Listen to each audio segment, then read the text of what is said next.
Setiap hari berjalannya waktu, hidup saya nggak pernah tenang. Sampai saya di rumah kadang-kadang saya lagi tidur, dia tiba-tiba aja, saya nggak pernah bisa tidur tenang kalau malam. Karena apa? Karena kalau saya tidur malam, dia selalu pergi ke dapur dan taruh pisau di muka saya, diginiin tuh pisau, diginiin sambil dia bisikin di kuping saya. Dia bilang apa?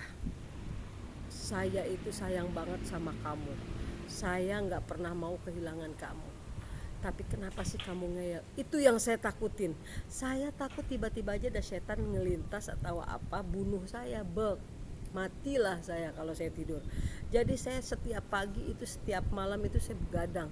Ya Allah, tersiksa.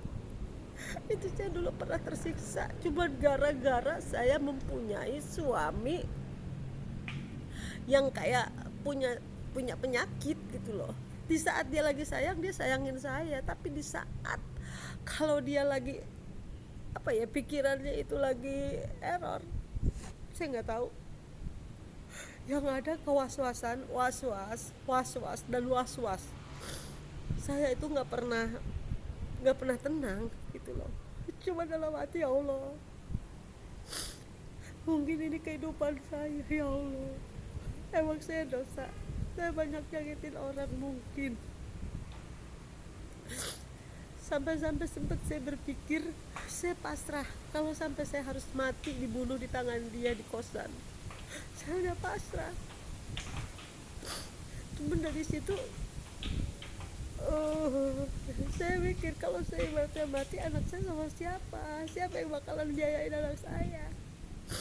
Sedangkan posisi kedua orang tua saya bukan orang ada, bukan orang punya, dan neneknya dari almarhum lebih parah kehidupannya dari orang tua saya. Kadang saya sampai berpikir, kemana saya harus pergi? Saya nggak pernah bercerita ke temen pun, apalagi ke keluarga, apalagi ke orang tua. Saya nggak pernah bercerita. Itu semua saya makan sendiri. Saya ngerasa malu gitu loh, malu keputusan saya yang udah nikahin orang yang baru kenal, orang yang nggak saya kenal dengan banget, yang cuman tadinya awalnya cuman buat tameng saya untuk melepaskan diri dari orang yang benar-benar tulus sama saya, cuman karena saya takut. Akhirnya kejadiannya seperti ini.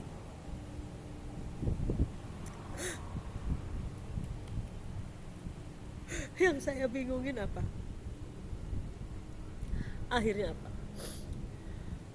Sampai saya berpikir saya harus pergi, harus kabur dari orang ini. Tapi perginya kemana? Sedangkan dia tahu semua lokasi-lokasi tempat kita syuting. Sedangkan dia ngerti di mana tempat-tempat lokasi syuting. Kalau saya ketemu, saya kabur, pasti saya disiksa habis lagi, pasti saya dikunci lagi, pasti saya dikurung lagi, dan saya nggak boleh keluar. Kalaupun saya mau keluar, itu harus dengan dia. Coba, solusinya dari mana? Kemana? Harus jalan kemana? Lama-lama saya bertahannya karena apa? Karena takut. Ancamannya itu karena takut. Pernah sampai saya ngumpet, dihajar, lagi dihajar, disiksa di kosan. Saya bisa kabur, saya pergi, saya ngumpet di pohon pisang. Sampai saya ketakutan, sampai ada orang yang nanya, "Mbak, kenapa?" Nggak, saya lagi dikejar-kejar sama orang yang nggak saya kenal. Saya sampai dengan alasan seperti itu. Pernah juga di lokasi syuting, waktu itu saya disiksa di lokasi syuting, terus saya pergi, saya kabur. Ada warga yang nanya, "Ini suaminya bukan?" Kalau bukan suaminya, dia udah ngajar Mbak seperti itu, kita yang bakal hajar. Cuman karena saya masih punya hati ya, saya masih punya hati satu. Yang keduanya, saya takut nanti dia dihajar warga, terus dia nanti pas kita setelah pulang, dia ngehajar saya lebih gitu loh. Itu yang saya takutin. Jadi hidup saya itu dulu serba salah. Saya harus bagaimana? Saya harus ngadepin orang ini gimana? Itu yang saya bingungin. Sampai saya pernah dulu berpikir, ya Allah, apa saya harus mengakhiri hidup saya di sini? Tapi kalau saya mengakhiri hidup saya di sini, gimana dengan anak-anak saya? yang di kampung yang lagi butuh biaya, butuh buat hidup, butuh buat makan. Kalau nggak saya, siapa lagi? Bapaknya udah nggak ada. Dalam hati saya berpikir, mungkin ini ya karma, mungkin ini hmm, cobaan hidup saya, mungkin ini juga. Saya berpikir apa saya kuat tak enggak gitu loh menghadapi semua coba-cobaan yang udah saya jalanin. Setiap hari bertubi-tubi saya itu kena siksa, saya itu kena gampar, saya itu kena pukulan. Saya nggak pernah ngomong karena dia tahu posisi saya. Kalau saya dia nyiksa saya pun orang tua saya nggak tahu, saudara-saudara saya pun nggak tahu. Dia tahu saya nggak bakalan bilang sama siapa-siapa dan saya nggak bakal ngadu sama siapa-siapa. Cuma saya waktu disiksa pasti cuma bisa teriak di kosan dan cuma tetangga, dan tetangga pun nggak berani bantu karena takut. Itu urusan rumah tangga. Padahal itu cuman kalau orang tahu itu ngerti, cuman persoalannya cuman kecemburuan doang. Jadi kalau di lokasi ada kru nanya saya baru dari motor, negor saya dari turun dari motor. Dia dengan kasarnya ngomongnya apa? Itu temen pengentotan lu. Kasar nggak? Saya bilang, ya Allah, lu gimana sih? Saya bilang, orang itu nanya dengan baik-baik baru datang. Saya jawab iya. Dia berpikir itu temen. Waras enggak? Gila enggak? Sampai-sampai saya pernah nginep dari pagi sampai pagi. Itu kita namanya syuting belum selesai. Namanya orang nggak tidur semalaman pastinya kan pusing, kelayangan kepala. Saya pernah, itu ada banyak saksinya. Waktu itu kita syuting di Taman Mini. Di Taman Mini waktu itu saya nggak tahu, lupa, udah lama banget masalahnya ya. Saya nggak tahu itu permasalahannya apa. Yang jelas bukan salah saya, dia nyuruh apa gitu, nyuruh pulang tapi kerjaan belum selesai. Saya bilang nggak bisa atau gimana. Dia kesel, dia apa, tambah-tambah ada orang yang ngajak ngobrol, laki-laki. Itu bukannya orang lain, itu temen syuting. Tapi dia cemburu, dia kesel. Akhirnya saya biarin karena saya malu. Dia selalu teriak.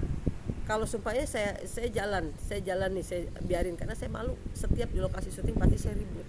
Setiap di lokasi syuting pasti saya ribut. Karena apa? Yang diributinnya tuh nggak jelas gitu loh. Saya nggak boleh ngobrol sama orang, jangankan laki-laki, dengan ibu-ibu teman-teman saya pun nggak boleh. Kalau saya pun misalnya ngobrol sama teman-teman semua cewek itu, dia teriak dari kejauhan, pelacur, perek. Saya kan malu, sampai teman-teman saya bilang, itu katanya laki lu apa sih katanya, kok manggil lu kok pelacur, perek. Aduh nggak tahu deh itu manggilnya apa, pelacur, perek, pelacur, perek. Yang jelas dia itu nggak pernah, yang jelas dia itu pasti manggil saya dengan sebutan pelacur, perek. Saya bilang aduh nggak tahu deh, emang orangnya begitu. Saya bilang begitu. Saya cuma dengan cara nggak tahu deh. Pernah saking dia cemburu, saya jalan terus, saya nggak dengerin dia. Akhirnya saya diapain? Kepala saya ditendang sambil dia bawa motor, pakai motor. Saya lagi jalan, saya lagi jalan, dia bawa motor, kakinya langsung nendang kepala saya, di keatasin ke belakang. Saya jatuh, nyungkruk, terus kepala saya diinjak. Dia posisi lagi, orang semua yang lihat itu teriak. Jangankan teman-teman saya, orang lain yang lewat pun semua teriak. Aduh ya Allah, katanya, ya Allah kesian amat. Itu sampai seperti itu, tahu. Terus harus kayak gimana? Saya cuma bisa nahan malu, nahan sedih, malu, yang nggak kuat saya waktu itu. cuman orang-orang cuma pada kasihan sama saya waktu itu. Akhirnya saya dibangunin pingsan saya pagi-pagi, belum pulang dari semalaman di lokasi sampai pulang pagi. Tiba-tiba aja dia marah, dia kesel sama saya ditendang dari belakang sampai saya jatuh, kepala saya masih dihantam lagi pakai kakinya. Coba, mungkin buat kalian kalau udah diperlakukan seperti itu pasti kalian berpikir udah gak kuat, mau pergi tapi takut, udah diancam, gua bunuh. Gak gua bunuh, gua siram pakai air keras. Pasti kalau kalian udah berpikir kalian itu bakalan bunuh diri, mengakhiri hidup kalian di situ dengan cara bunuh diri. Tapi saya enggak, karena saya berpikir gini, saya cuma berdoa, ya Allah, jika emang saya harus mati di tangan dia hari ini juga, di sini juga, saya minta ya Allah kirim orang yang terbaik untuk bisa ngurusin anak saya. Atau jika engkau emang ya Allah benar, kalau emang saya dipanjangkan umur, saya mohon ya Allah, saya harus bisa lari dari orang ini, saya harus bisa pergi dari orang ini. Kemana saya harus pergi, kemana saya harus melangkah kalau dengan kayak begini caranya ya Allah. Siksaan setiap hari bertubi-tubi, yang namanya gamparan, pukulan, gaplokan itu setiap hari santapan saya. Sampai orang-orang teman-teman saya yang udah tahu, sampai tetangga yang udah tahu pun, teh kasihan amat sih teh, katanya, kok setiap hari teteh itu cuman bisa dipukul, padahal teteh cari uang sendiri, katanya. Dia nggak nafkahin bener-bener gitu loh. Padahal ya intinya waktu itu juga saya kalau tahu dia punya istri juga nggak bakalan mau gitu loh, nggak bakalan mau, karena dia udah ngebohongin saya sampai pernah dicari sama istrinya, terus ketemu, terus saya pernah sampai dipukulin sama istrinya karena saya nggak tahu orang dia ibaratnya udah ngebohongin saya kalau katanya dia udah cerai, udah pisah sama istrinya. Dan pernah sampai sempet dia ditarik sama istrinya, disuruh kumpulin baju-bajunya keluar dari kosan saya sampai dipanggilin RT RW. Saya itu sebenarnya udah malu, tapi apa, namanya laki-laki kalau masih penasaran, masih dicari di Uber. Saya itu udah pisah, udah berkali-kali pisah, dicari lagi sampai-sampai saya lelah kalau emang jodoh saya masih panjang sama dia. Ya Allah, tolong mohon dibantu ya Allah, dikurangin ya Allah rasa sifat penyakit yang ada, penyakit dari dalam dirinya itu dihilangin. Sampai pernah sama istri dipisah, sampai akhirnya istrinya pun sendiri pernah mau dibakar, istri pakai minyak tanah. Ternyata emang dia pun seperti itu sama istri pertamanya juga, ribut sama istri pertamanya, gara-gara ribut ketahuan waktu itu awal ketahuan sama saya, udah ribut mau dibakar, istrinya kabur ke Palembang. Nah dari situ saya baru tahu ternyata sifatnya seperti ini, modelnya seperti ini. Jadi traumanya dia padahal dia sendiri, dia itu udah berkali-kali ngehianatin istrinya. Jadi bukan 1-2 orang yang dia pacarin, banyak ternyata. Nah dari situ saya berpikir, oh ternyata seperti ini. Cuman saya pengen lepas. Ya mungkin kalau saya berpikir gini ya, inilah karma saya udah ngambil suami orang. Bukan ngambil ya, karena juga saya nggak tahu, karena dia emang pembohong gitu loh.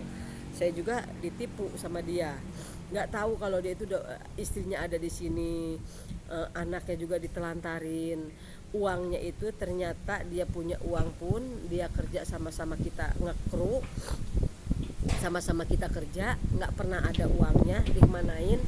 Itu dia main cewek. Jadi bukan satu orang, tapi suka nyiksa perempuan tuh, suka gitu loh. Ini perempuan hidup sama dia, disiksa, uangnya nggak ada, dipakai kemana entah, dipakai apa entah. Yang jelas intinya bukan satu doang perempuannya, pacarnya di luar sana masih ada gitu. Nah dari situ saya cuman berpikir, ya Allah, mungkin inilah rasa bersalah saya sama orang, banyak menyakiti orang. Sekarang saya sendiri di sini penuh dengan siksaan, tersiksa lahir batin, bukan bohong. Terus saya ingin keluar dari orang ini, susah selama bertahun-tahun saya susah. Saya nggak bisa keluar dari orang ini. Selalu setiap saya kabur, setiap saya pergi, pasti saya ketemu. Dan kalau setiap ketemu lagi, saya pasti disiksa, dijambak rambut saya. Itu entah di depan umum, entah mau di mana. Pokoknya kalau setiap saya ketemu pasti saya disiksa. Ya udah, terima kasih dulu untuk saat ini. Kita pamit dulu ya. Terima kasih.